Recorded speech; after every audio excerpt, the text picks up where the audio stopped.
Bonjour et bienvenue dans Histoire de changer. J'espère que vous allez bien. Moi pour ma part je suis dans les nuages parce que je viens d'apprendre que le podcast a dépassé les 10 000 écoutes depuis sa création en octobre dernier. Donc je voulais vous remercier du fond du cœur pour votre écoute et pour votre présence.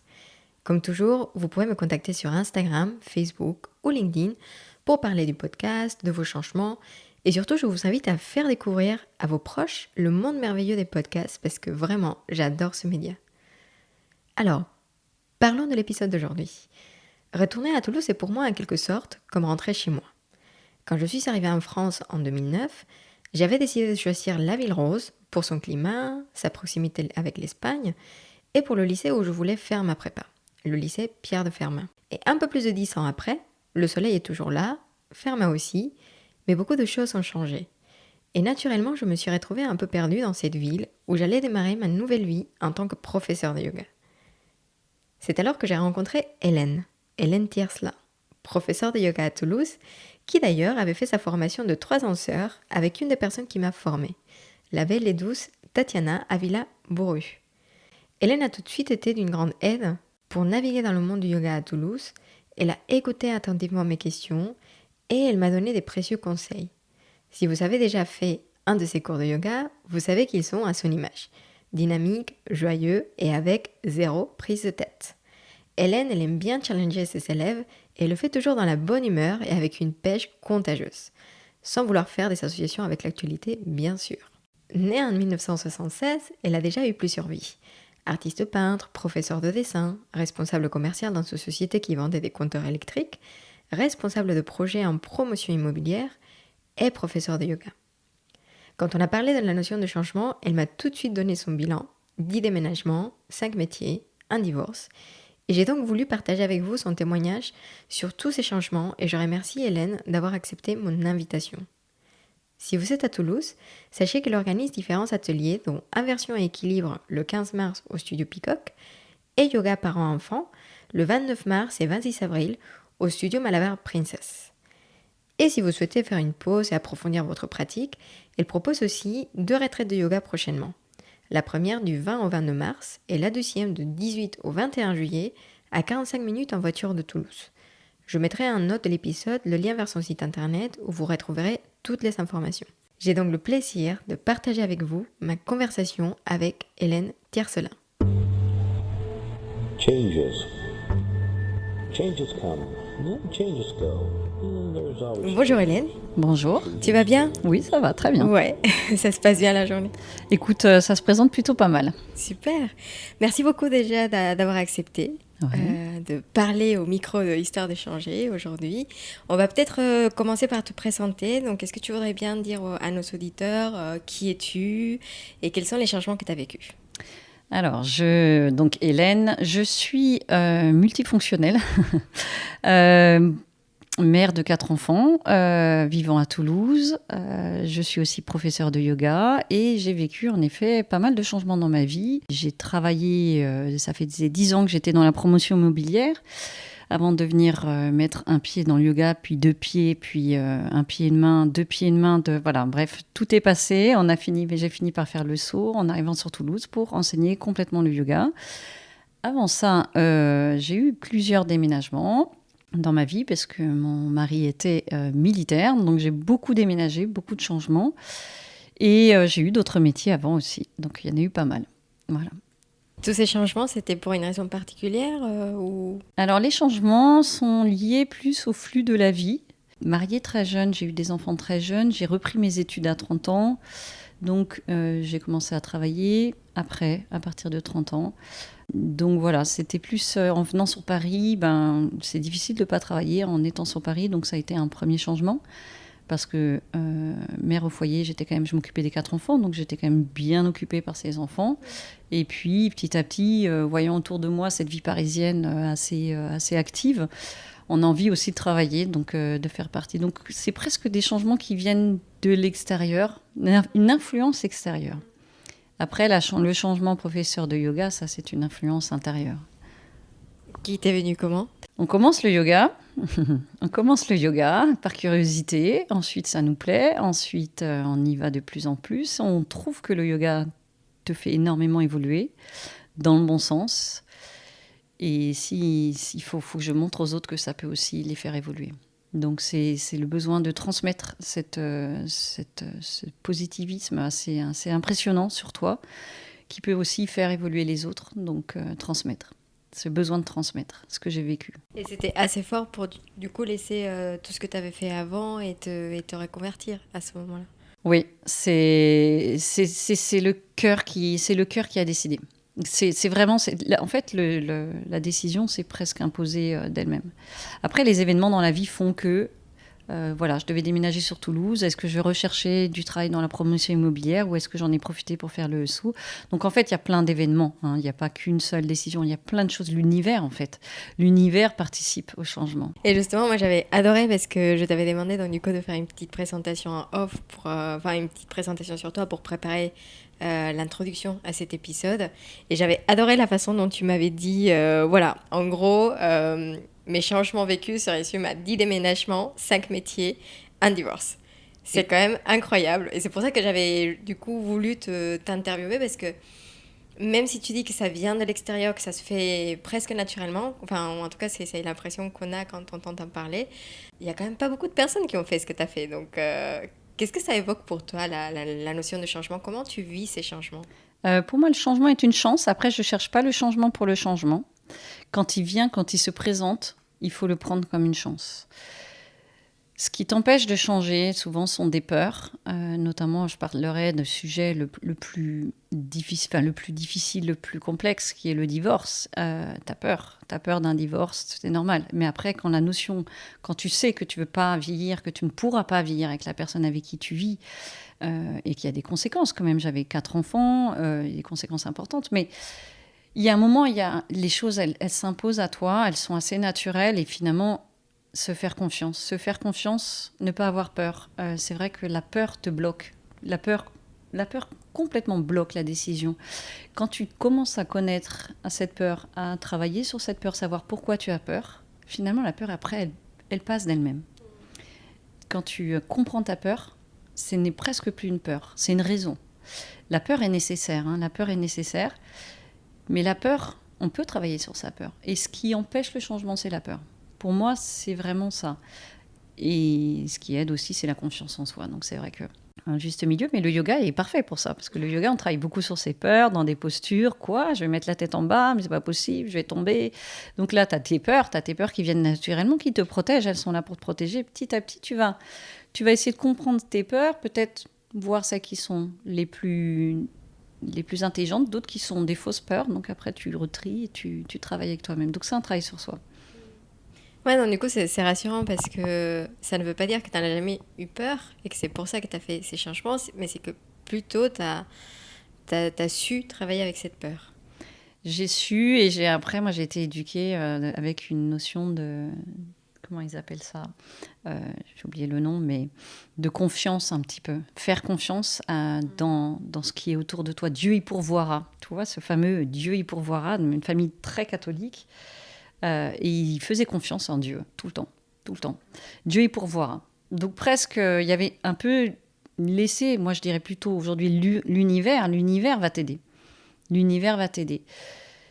Si tu as envie de changer, si tu as envie de créer un changement, il ne faut pas que ça soit faut vraiment le travailler sur du long terme, ne pas le prendre une décision à la hâte, mais si la notion de ce changement se présente, il faut travailler dessus et voir comment est-ce que tu peux laisser une part d'inconnu qui va se matérialiser avec la vie qui va tourner autour de toi, des rencontres que tu vas faire. L'extérieur, l'univers va presque autant t'aider que ta propre... Tout ne t'appartient pas. Oui, on ne peut pas tout contrôler. En fait. Ouais, tout ne t'appartient pas. Il y a des événements extérieurs qui vont aller dans le sens, qui vont aider à faire que le changement va se faire s'opérer.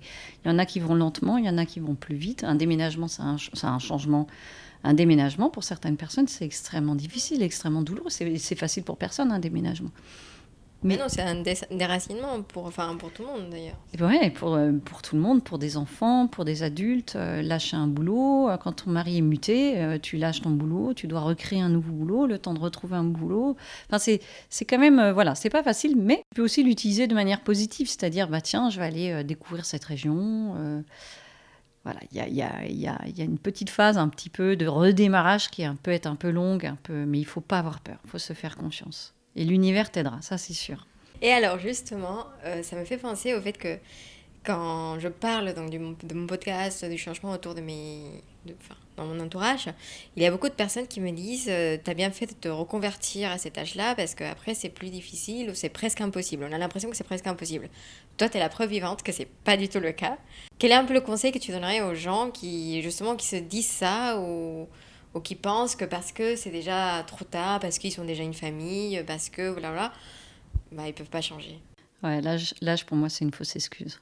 Parce que regarde, j'ai 44 ans aujourd'hui, je vais encore travailler 20 ans, tu te rends compte 20 ans, mais c'est énorme quoi. Et je peux encore revivre deux dizaines d'années à faire deux boulots différents, je sais pas, deux passions différentes. Je peux consacrer, si ça se trouve, le yoga et puis autre chose, une autre de mes passions qui va venir et qui va m'emmener vers un autre chemin.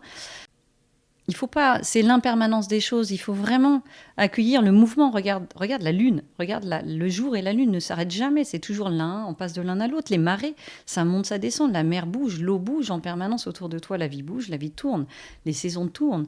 Donc pourquoi pas ne pas aussi toi rentrer dans ce cycle et accepter aussi que les choses évoluent. Il n'y a pas d'âge. Il n'y a pas d'âge.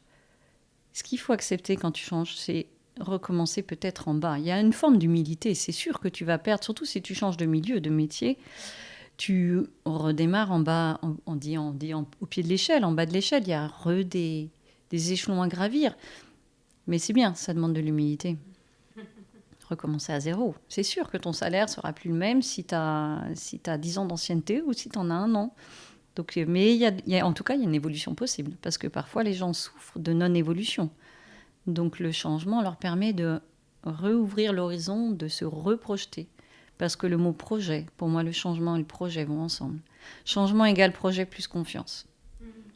Oui, et c'est vrai que du coup, quand on t'entend parler de changement, j'ai l'impression que dans ce mouvement de toutes choses, enfin de l'univers, comme tu disais, bah, j'ai l'impression que toi, du coup, dans cette vision, tu restes Hélène et t'es confiante que bah, Hélène est là, quoi qu'il arrive, quelle que soit la casquette que tu as. Est-ce que c'est un peu comme ça que tu perçois? Alors, je doute, comme j'ai des périodes de doute, comme tout le monde, mais en effet, quand tu te rapportes à ton identité, ton âme, et puis surtout si tu vas écouter ton cœur, tu le sais si ce changement... C'est pas la difficulté qui va m'arrêter, c'est vrai.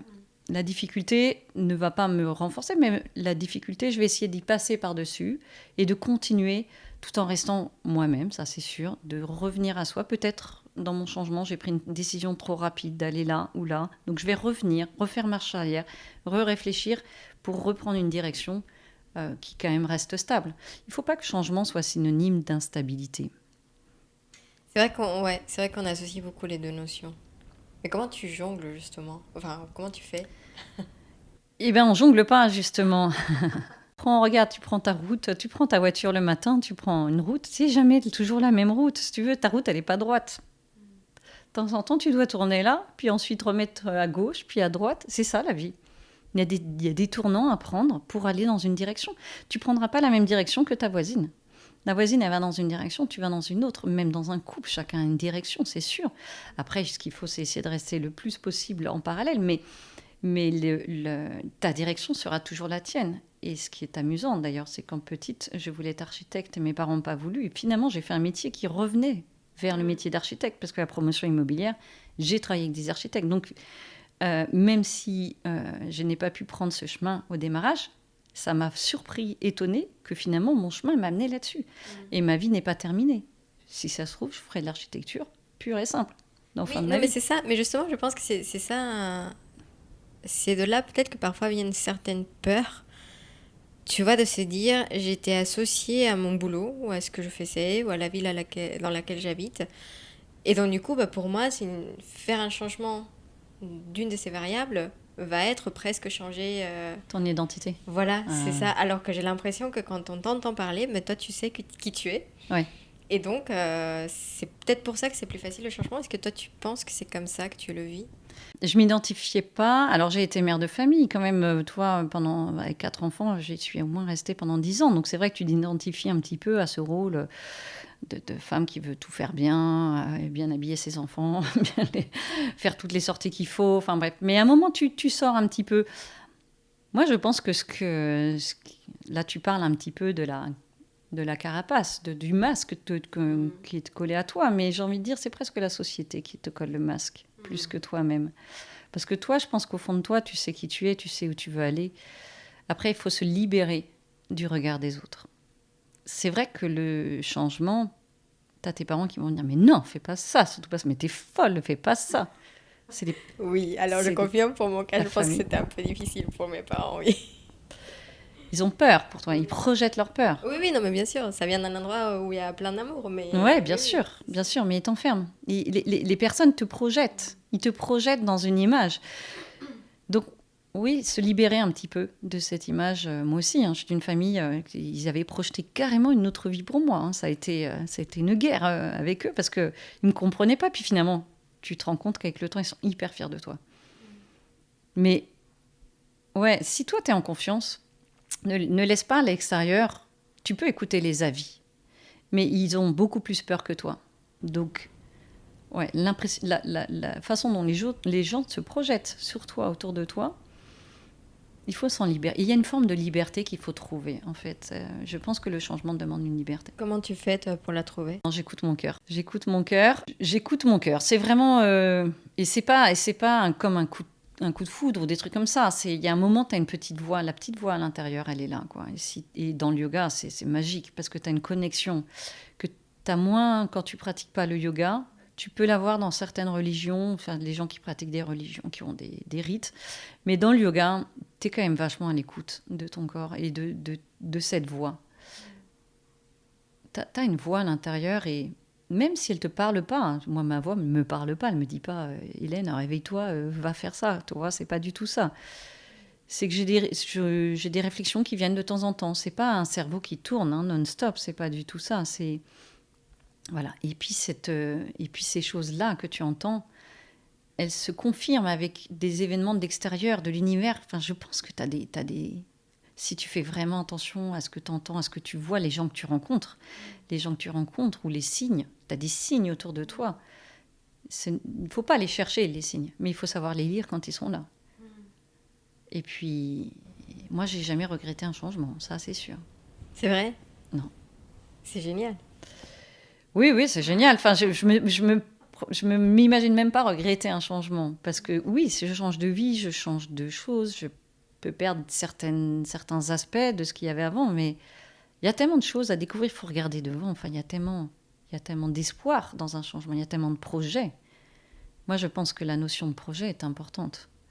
Toujours se projeter. C'est pas qu'il faut que tu aies un business en tête, c'est juste que comment est-ce que tu te projettes ? Ferme les yeux, projette-toi dans 5 ans. Où est-ce que tu as envie d'être ? Déjà, là, tu sauras beaucoup de choses. Où est-ce que tu as envie d'être ? Comment est-ce que tu as envie de vivre ? C'est pas parce que tout le monde autour de toi bosse comme des dingues à Paris, des super boulots, avec des super salaires, ils se payent des super voyages et tout. Puis, mais si toi, tu fermes les yeux, tu te projettes à la campagne en train de faire ton potager, mais pourquoi pas, quoi ? Et pourquoi pas ? Et moi, personnellement, c'est là que j'ai choisi mon bonheur. En fait, j'ai choisi mon bonheur. Et mon bonheur ne dépendra pas de ce que les autres pensent. Et en plus, quand tu choisis, ton bonheur, il est quand même plus sympa que quand tu le subis. Quand tu choisis, tu es hyper responsable de ce que tu fais, tous tes choix, et ça te fait énormément grandir. Donc, choisir. D'accord, il faut choisir. Et comment justement tu arrives à te projeter dans le futur, tout en gardant cette ouverture d'esprit et de te dire, ça c'est mon projet, donc du coup d'ici à 5 ans, en sachant qu'il y a tout qui peut changer. Ouais. Comment tu fais ça ? C'est toujours la route, c'est-à-dire qu'un coup tu tournes à droite, un coup à gauche. Il y a rien de permanent. C'est l'impermanence des choses en fait. Il y a rien de permanent. Tu peux décider d'aller vivre je sais pas où et puis finalement il y a eu une catastrophe naturelle, tu peux plus y vivre ou je sais pas. Il y a plein de choses qui font. Alors il faut accepter. Il faut accepter que le changement revienne. Il faut vraiment en fait ton élément. Toi tu es en mouvement permanent. Le mouvement dans la vie, il existe. Tu peux pas t'attacher avec ta chaise à ton bureau et décider que tu resterais là toute ta vie. Enfin, en tout cas, je ne m'imagine pas faire ça. Je pense que ça serait terriblement triste et je pense que personne n'a envie de faire ça. Après, on peut peut-être rester, moi je suis restée 10 ans dans un métier et j'ai adoré ça, quoi, d'aller au bout. Après, au bout d'un moment, bon, bah, voilà, j'ai voulu grandir, évoluer, et vraiment grandir, quoi. C'est vrai que le changement fait grandir. La confiance, la liberté, le fait de vouloir grandir. Il faut accepter qu'il y a des cycles alors qui passent et qui... Ouais, moi je parlerais plus de mouvement que de cycle, parce que tu sais pas, en fait, tu sais pas quand est-ce que le cycle va revenir, tu sais pas ce qui va se passer, mais fais confiance et accepte le mouvement des choses. Tu avais prévu un dîner, puis finalement les gens annulent. Bah, c'est pas grave, ils annulent. Faut pas être perturbé parce que le dîner est annulé. Les gens qui venaient dîner chez toi, ils ont annulé parce qu'ils ont leur raison. Et puis voilà, et puis il y en aura un autre plus tard, tu vois, c'est un changement. Ça, c'est un changement. Non, mais ça peut être super perturbant. C'est des petits changements avec lesquels, ouais, moi je suis particulièrement perturbée. Mais parce que, regarde, ta vie bouge, tout bouge autour de toi. Tout bouge, tout évolue, même ton âge, il bouge. Tous les jours, tu grandis, tu vieillis. De toute façon, tu pourras jamais rester figé sur un endroit. L'impermanence des choses, ça, c'est très développé dans le bouddhisme. C'est très impressionnant chez eux. C'est très, très, très impressionnant chez eux. Moi, j'ai beaucoup lu sur le bouddhisme, et c'est vrai que cette notion d'impermanence, il n'y a rien qui est permanent. Tout est en mouvement. Oui, c'est ce que Jeanne expliquait dans un épisode antérieur, justement, Jeanne qui est philosophe, et qui expliquait que justement il y a deux écoles. L'école qui dit qu'il y a tout qui bouge, rien qui reste stable, et une autre école qui dit que pratiquement, enfin, il y a presque tout qui bouge, sauf une seule chose qu'on pourrait appeler l'âme ou une essence, voilà, qui reste quand même permanente. Comme le noyau, c'est assez intéressant. Comme le noyau au centre de la Terre, quoi. Voilà, c'est ça. Autour, ouais. C'est difficile de philosopher là-dessus, mais ce qui est sûr, c'est que il faut regarde quand tu as des enfants. Regarde quand des enfants qui grandissent, quoi. Tu peux pas garder un bébé à l'âge de 3 mois toute ta vie parce que ça te plaît. Tu es obligé d'accepter que cet enfant évolue. Il va évoluer à côté de toi, et puis il va avoir son caractère qui sera différent du tien. Tu peux pas te projeter. Donc, tu vois, c'est la plus belle des écoles, c'est de regarder des enfants grandir. C'est ce qu'il y a de plus beau, parce que ça évolue, quoi. En fait, c'est de l'évolution, le changement. Si on pouvait mettre des lunettes et regarder un changement comme une évolution, je pense que ça libérerait de beaucoup de peur. Tu penses que le fait d'avoir 4 enfants, ça t'a appris à mieux tolérer ces changements ou à mieux... Non, je les utilise parce qu'ils sont sous mes yeux et que je les vois tous les jours. Enfin, je les vois grandir. Mais est-ce qu'un changement, est-ce qu'un déménagement, est-ce qu'un divorce, pour moi, c'est une évolution. C'est marrant, ouais. En réfléchissant, le mot changement me plaît pas trop. Les mots évoluer. Ouais, d'accord, c'est intéressant. C'est des directions qui se prennent. C'est une évolution. Tu n'es pas en train de... Je ne regrette rien de ma vie. Et je ne suis pas en train de dénigrer une partie de ma vie en disant que j'ai raté quelque chose. Non, ce que j'ai vécu m'a emmené là où je suis aujourd'hui et qui va m'emmener encore un peu plus loin. Mais on est dans une évolution. C'est comme ton âge. Tu ne peux pas avoir 10 ans si tu n'as pas eu 3 ans un jour. Donc, tu es obligé de passer par la case des 3 ans pour venir sur la case des 10 ans. Donc, c'est une évolution. Et ce que tu vis dans ta vie, tes changements de métier et tout ça. Et puis attends, ton métier va te servir. Mon métier de l'immobilier me sert dans mon business du yoga aujourd'hui. Donc c'est une évolution. C'est vraiment une évolution. Je préfère le mot évolution. D'accord, ok. Mais moi, ça me va. Et alors, du coup, justement, comment tu vois ton évolution dans le futur ? Est-ce qu'il y a des projets que tu envisages ? Le projet, c'est de développer ce business, parce que c'est un business, le yoga aussi. J'aime pas trop me projeter trop loin, justement, pour accueillir. Justement, je pense qu'il faut pas trop se projeter. Quand tu dis trop loin, c'est quoi ? C'est au-delà de 10 ans ou... Je peux même pas donner de chiffres. C'est qu'aujourd'hui, j'ai envie d'eux, mais Et le projet, c'est de construire sur Toulouse, voilà, c'est cette vie avec le yoga sur Toulouse et faire évoluer le yoga à Toulouse aussi, qui a encore beaucoup de choses à découvrir et à vivre. Mais je te dirais pas, dans 10 ans, j'ai envie d'arrêter le yoga et je vais faire autre chose. Ça, je suis incapable de me projeter. Je verrai comment ça viendra. En fait, j'ai pas la réponse à ta question. D'accord, mais c'est très bien. Ça me va très bien. Se projeter. Bah oui, parce que je vais évoluer. Donc si je me projetais là, tel que je suis, avec mon âge aujourd'hui, mes conditions de vie aujourd'hui, dans 5 ans, non, parce que finalement, dans 5 ans, je n'aurai pas le même âge, ni peut-être pas les mêmes conditions de vie, peut-être il y aura tellement d'éléments extérieurs, donc je ne sais pas me projeter.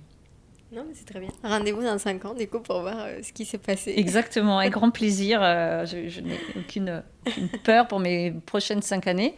Au contraire, de la confiance. Et puis... Mais travaille sur les peurs. En fait, la peur, c'est bien la peur. C'est bien d'avoir peur. Maintenant, après, il faut travailler avec sa peur. C'est comme la colère, c'est une émotion. La colère, c'est bien d'avoir des colères, parce qu'elles disent quelque chose, elles sont là pour te donner une info. Après, il ne faut pas vivre en colère, il ne faut pas vivre avec sa colère. Eh bien, il ne faut pas vivre avec ses peurs, il ne faut pas vivre dans la peur. La peur est une émotion, toi, tu es autre chose. C'est intéressant parce que j'écoutais un podcast justement de Dylan Werner qui disait que c'est pour ça que lui, il fait toutes les inversions qu'il fait. C'est justement pour retrouver cette sensation de peur et de travailler avec. Est-ce que toi, c'est pour ça que tu as... Parce que toi, tu adores faire aussi Alors, des inversions. j'adore les inversions.